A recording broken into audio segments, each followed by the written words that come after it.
My dear students, বিশ্বাস tutorial YouTube চ্যানেলে তোমাদেরকে স্বাগত জানাচ্ছি। আজকে আমি তোমাদের আধুনিক বাংলা সাহিত্য থেকে মাইকেল মধুসূদন দত্ত সম্পর্কে বিশেষভাবে কিছু প্রশ্ন এবং উত্তর তোমাদের সামনে উপস্থাপন করব। পর্ব 1, মাইকেল মধুসূদন দত্তের কাব্য ও কবিতায় তার যে অবদান তার উপরে তৈরি করা পুঙ্খানুপুঙ্খভাবে খুঁটিয়ে প্রশ্ন উত্তরগুলি চলো দেখে নেওয়া যাক। এর আগে যে সমস্ত ভিডিওগুলি আমি তোমাদের জন্য ছেড়েছি বা আপলোড করেছি সেগুলি যদি না দেখে থাকো আমার চ্যানেলের প্লেলিস্টে গিয়ে দেখে নিতে পারো। প্রথমে জেনে নেব মাইকেল মধুসূদন দত্তের জন্মসাল। 1824 খ্রিস্টাব্দে জন্মগ্রহণ করেন যশোর জেলার সাগরদাড়ি গ্রামে, আর মৃত্যুবরণ করেন 1873 খ্রিস্টাব্দে। পিতা ছিলেন রাজনারায়ণ দত্ত আর মাতা জাহ্নবী দেবী। দেখো, প্রথম কাব্যের নাম, প্রথম কাব্য হচ্ছে তিলোত্তমা সম্ভব। এটি 4টি স্বর্গে লেখা, অর্থাৎ 4টি অধ্যায়ে রচিত হয়েছিল। অমিত্রাক্ষর ছন্দে রচিত প্রথম কাব্য, মানে এটা মিত্রাক্ষর ছন্দে রচিত হয়েছিল না, অমিত্রাক্ষর ছন্দে রচিত পৌরাণিক আখ্যান কাব্য ছিল এটি। আর প্রথম দিকে কাব্যটির নাম ছিল রাধা বিরহ। এবারে আমরা জেনে নেব দ্বিতীয় কাব্য ব্রজাঙ্গনা কাব্য। প্রকাশিত হয়েছিল 1861 খ্রিস্টাব্দে। এটিই একমাত্র কাব্য যেটি মিত্রাক্ষর ছন্দে রচিত। তাহলে এই ব্রজাঙ্গনা হচ্ছে মিত্রাক্ষর ছন্দে রচিত। এটি ছিল ওট জাতীয় কাব্য।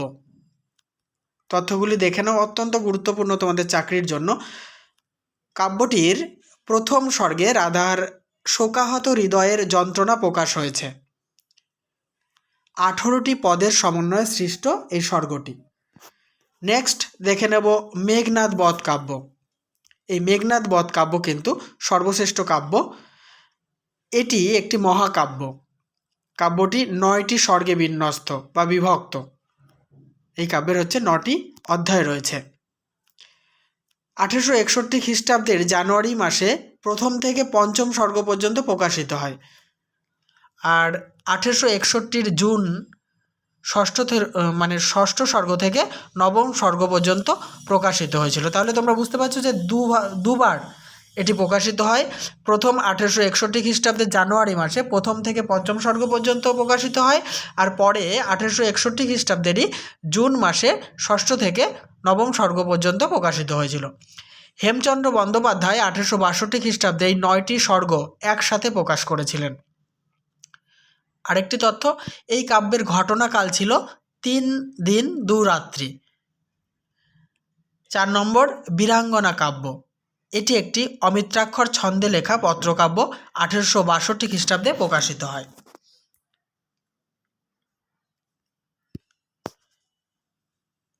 এই বীরাঙ্গনা পত্রকাব্যটি ওভিদের হেরোইডিস কাব্য অনুসরণে লেখা।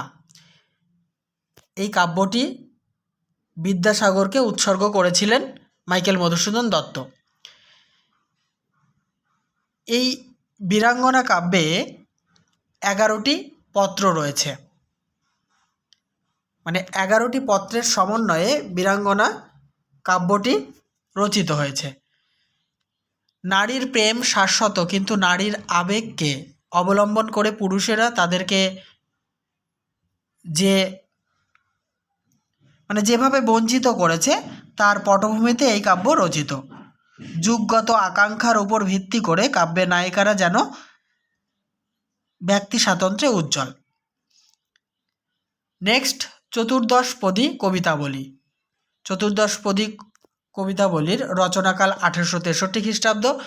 গ্রন্থাকারে এটি প্রকাশিত হয় 1866 খ্রিস্টাব্দে। শেষ কাব্য হচ্ছে সনেট।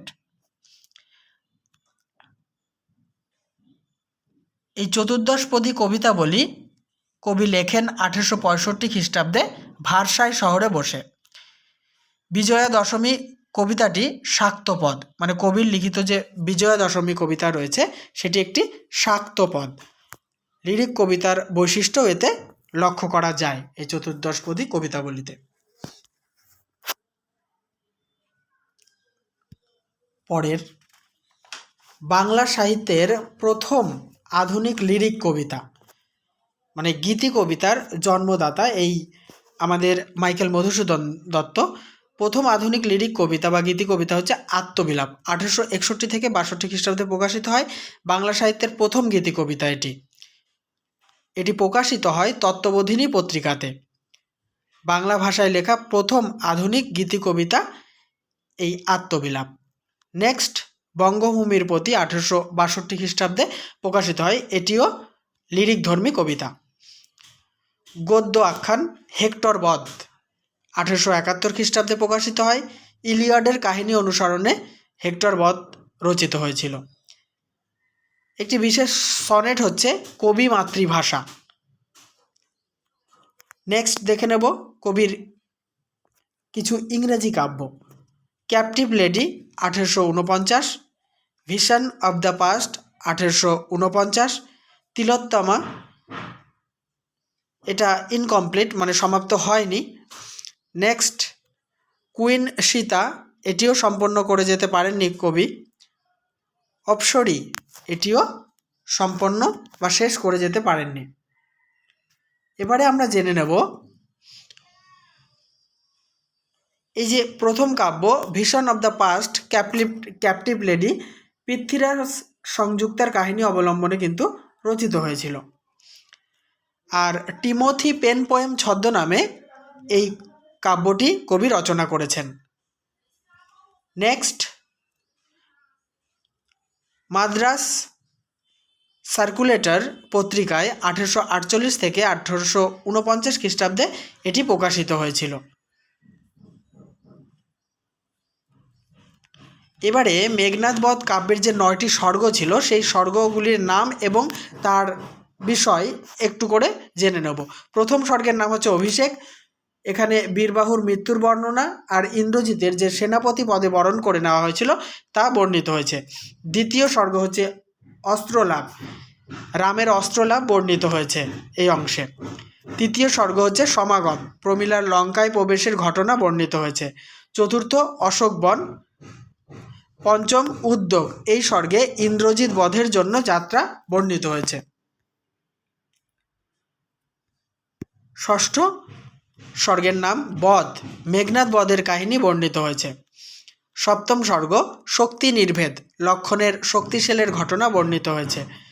অষ্টম স্বর্গের নাম প্রেতপুরী, এই স্বর্গে রামের প্রেতপুরীতে গিয়ে রাজা দশরথের কাছ থেকে লক্ষণের পুনর্জীবন লাভের উপায় জানার ঘটনাটি বর্ণিত হয়েছে।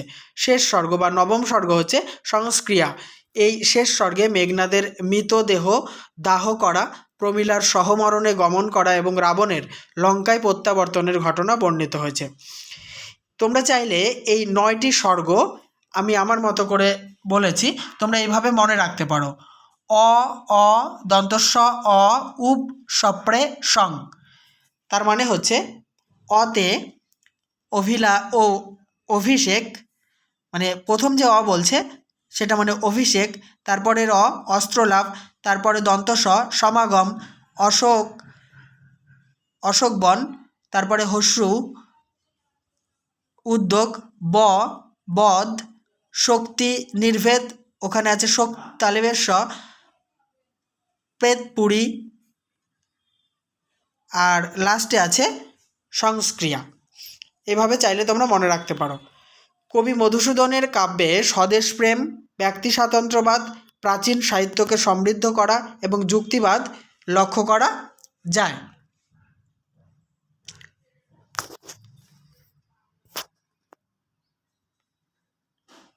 এবারে আমরা 4 জন সনেট লিখেছেন এমন কয়েকটি কবি সম্পর্কে জানব। তাদের নাম হচ্ছে দেবেন্দ্রনাথ সেন, প্রমথ চৌধুরী, মোহিতলাল মজুমদার, অজিত কুমার দত্ত। বাংলায় লেখা মধুসূদনের প্রথম কাব্য তিলোত্তমা সম্ভব, এটি প্রকাশিত হয় 1860 খ্রিস্টাব্দে। রাজেন্দ্রলাল মিত্রের বিবিধার্থ সংগ্রহ, বিবিধার্য লেখা আছে, বিবিধার্থ সংগ্রহ পত্রিকায় প্রকাশিত হয়। কাব্যটি যতীন্দ্রমোহন ঠাকুরকে উৎসর্গ করেন। নেক্সট দেখে নাও, বাংলা ভাষার প্রথম সার্থক পত্রকাব্য বীরাঙ্গনা। এই বীরাঙ্গনা হচ্ছে রোমান কবি ওভিদের হেরোডিস এর অনুসরণে লেখা হয়েছিল। প্রখ্যাত কবি পাবলিয়াস ওভিডিয়াস ন্যাসো বা সংক্ষেপে ওভিডের খ্রিস্টপূর্ব 43 খ্রিস্টপূর্ব 17 অব্দ হেরোডিস এপিস্টেল শীর্ষক পত্রকাব্যের আদর্শে মধুসূদন ভারতীয় পৌরাণিক পুরাঙ্গনা ও বীরাঙ্গনাদের এক অভিনব চরিত্র চিত্রিত করেছেন এখানে। আর ব্রজাঙ্গনা বলতে কবি কাকে বুঝিয়েছেন? ব্রজনারী বা শ্রীরাধাকে বুঝিয়েছেন। বীরাঙ্গনা কাব্যে দুটি সমাজ অস্বীকৃত প্রেমপত্রের উল্লেখ যদি চায় সেক্ষেত্রে তোমরা বলতে পারো সোমের প্রতি তারা, লক্ষণের প্রতি শূর্পণখা। লাস্ট, বীরাঙ্গনা কাব্যে পুরাণ অনুযায়ী পত্রগুলির উল্লেখ করুন। যদি বলে দুষ্মন্তের প্রতি শকুন্তলা, জয়দেবের প্রতি দুঃশলা ইত্যাদি। আর শেষ, মধুসূদনের পরবর্তীকালে মহাকাব্যের ধারার অবলুপ্তির দুটি কারণ ছিল। একটা হচ্ছে গীতি কবিতার প্রাধান্য, আর একটা ওই বিশাল আকারের মহাকাব্য পাঠে পাঠকের অভাব দেখা দিয়েছিল। তাহলে বন্ধুরা, এই আলোচনার সাথে সাথে আমি মাইকেল মধুসূদন দত্তের কাব্য সাহিত্যে অবদান সংক্রান্ত তথ্যগুলি তোমাদের সামনে উপস্থাপন করলাম। নেক্সট টাইম মাইকেল মধুসূদন দত্তের ওপরে আরও বিশদে আলোচনা তোমাদের সামনে নিয়ে আসবো। অবশ্যই প্রতিনিয়ত আমার চ্যানেলটির প্লেলিস্ট ফলো করো, তোমরা নতুন নতুন ভিডিও তোমাদের সিলেবাস অনুযায়ী পেতে থাকবে।